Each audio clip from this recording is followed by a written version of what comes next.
Minister, if you don't mind, we'd like to go back and forth the next Sure. 10 minutes or so, if we may. So I'll just pick up right where I left off. We were talking about the RRO cap on electricity, and what I was asking is if you had given any thought to different models in terms of how we might calculate the cap. Now, you said it's currently the regulated rate option is a monthly amount. Of course, the Legislative Assembly could change that, or presumably you could potentially change it through regulation, I assume. We make up those rules. So really, I'm just curious if you would give some consideration to some sort of rolling cap. Just a very simplistic way I would think about it is if we have a month where we're hitting 10 cents a kilowatt hour, which is obviously over the 6.8, and then the next 30-day period we're at 3 cents.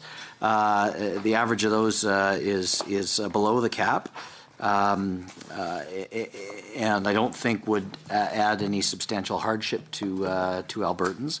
So I guess my question is, would you given any consideration to any sort of blended model, something along those lines that may have mitigated the risk to Alberta taxpayers from the RRO cap?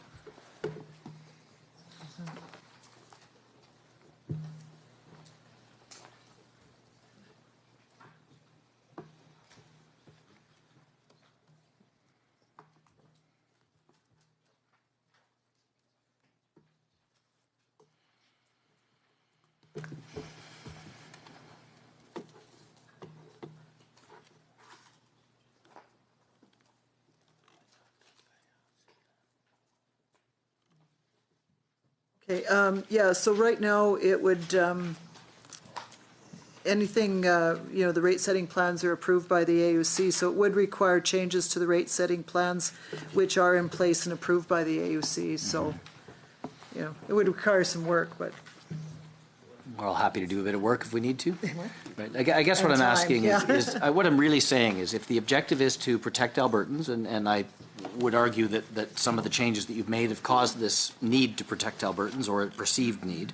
There are other ways of doing that. Albertans signing on to contracts themselves would certainly be one. But if there is, in the end of the day, a desire to protect, there seem to be other models that would perhaps mitigate the downside, and it seems you haven't considered those. One of the things with this is it is only just, it's a finite program as we transition. It's never meant to be a permanent program. Sure. So I understood, did you ask the MSA to do a report on this before you moved forward with it? We did. The MSA didn't address this issue. Yeah, we did, and the MSA did not address this issue. This particular issue. They did not address the regulator. You did not ask the MSA to evaluate options for how to consider RRO cap. Yeah, they looked at options, but they didn't present this one of averaging it over. Has that report been released publicly? I'll have to get back to you on that. I don't know. Can I just formally request that it is please released we'll publicly? Would be very helpful. Thank you very much. Just one other point on that then. One of the concerns I have on a kind of universal program like this, if someone makes $1 million a year and pays their electricity bill, and if somebody makes $10,000 a year and pays their electricity bill, both benefit equally from the RRO cap. That doesn't seem right. There's one group of people would need help, one doesn't. Had you given any thought to some sort of means test or other mechanism to ensure that people that actually need the help in paying their electricity bill are the ones that we're helping, and that is not truly universal? No, I think we focused on stability and a program to bridge while we go to a capacity market, from the energy only. As you know, the feature of the previous system, or the current system we have, is price spikes. So we just looked at how this could manage this transition. Yeah, and with great respect, Minister, and please. I could add, though, that we have programs in place like for vulnerable Albertans and seniors, sure. In the rebates. So that one was considered as part of this. It just feels like this is very hasty, and there's a lot of things that have not been considered, this being one of them. And so it does concern me where taxpayer dollars are being used to offset the electricity bills of people who frankly can't afford to pay them. And it seems like there are better ways of considering this. So again, I would hope we get a chance to see that MSA report, because I'd very much like to see what was considered. I'm just going to shift focus here back to Kinder Morgan, which you had talked about in the business plan on page 61. And it sounds like that we're heading down a path of potentially having Albertans invest in the Kinder Morgan pipeline in one means or another. Just reading now the news today is the Premier is mused that the province of Alberta may buy the whole thing. So I guess I'm curious, what advice would either has your ministry given to the Premier, the Minister of Finance, or any other portfolio, or what advice would you give in terms of those investment models? Have you considered an equity stake as an option and looked at what that might mean?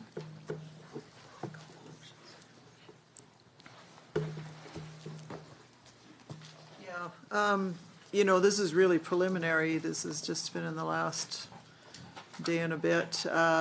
You know, we're looking at a number of options, but again, I'm not sure it's germane to this budget at this point. Well, I mean, with respect, I think given that you've said the best, getting a Canadian pipeline to Canadian Tidewater is the best way for world-class energy producers to sell our oil at world prices, and you mentioned specifically the approval of the Trans Mountain expansion. So that's in your business plan. Yeah, but to be fair, when we did that, we didn't know about yesterday's events, so it's a little bit premature. So timing is fabulous. Speak, so we get a chance to talk about these things, and so you know, there will be more. I can tell you, and more to come in the next few days about some of the options we're looking at. Great. Well, I guess I'd be curious then about whether you've looked at using brick barrels in this model. Is that something you'd look at? More to come in the next few days.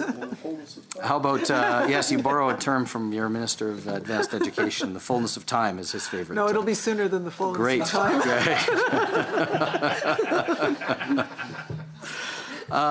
So, I mean, I have to say, well, I have a moment here on the record that it does concern me when the Premier is musing about potentially buying the whole thing. That seems to be hasty. I would hope this is something that has been given some very thorough consideration by the experts in your ministry, and I know there are many. And I wonder if perhaps have you done any work evaluating the different options between taking an equity stake, using something like brick barrels, or something, if we're going to go down this path, perhaps loan guarantees being a better model, and also, have you had any conversations with your federal colleagues about ensuring that Ottawa is part of this as well, if in fact we're going down this path? Well, considering it was yesterday publicly revealed, I think we've done a fair amount of discussion today on things, and there will be more to come. But I think what you're asking is pretty difficult to do in an 8-hour business day. But there will be more to come. So I guess, but that's curious though. Is this just something that popped up? You know, so I appreciate that it just became public yesterday. But you'd said earlier today that that the Premier was briefed. That's a direct quote, and I would assume that was a briefing that came either from yourself or your ministry and the experts in your ministry. I would hope that this isn't something that's just a knee-jerk, in the moment comment from the Premier, because the consequences, the implications of musing about investing $7.4 billion in a private business by a government is an astoundingly complex undertaking. This isn't just something that's come up off the spur of the moment. This is surely something that's been given some thought before public announcements were made. Well, what I can say is there's a lot of commercial discussions, and when you're talking about commercial discussions, a lot of it can't be spoken. You know, again, these are early days, and we're talking about, you know, about many things right now and many options that we have, and there will be more to come in the next few days. But certainly, when we talk about commercial arrangements, that's a little bit difficult in this setting to. Yeah, and fair. I certainly wouldn't expect you to reveal anything confidential, but I guess what I would hope is and seek some assurances that there has been some very deep analysis done and some real thought given to the implications just from a market perspective of musing about purchasing the entirety of the Kinder Morgan Canada pipeline project. I mean, that is astounding to me that that's something that would be given consideration without a huge amount of work behind the scenes before saying something like that. Yeah, well, I think, you know, the Premier's been pretty clear about the role for the federal government in all of this as well, and so, you know, there's a number of factors, but no, she's been pretty clear about that as well. Thank you, Minister.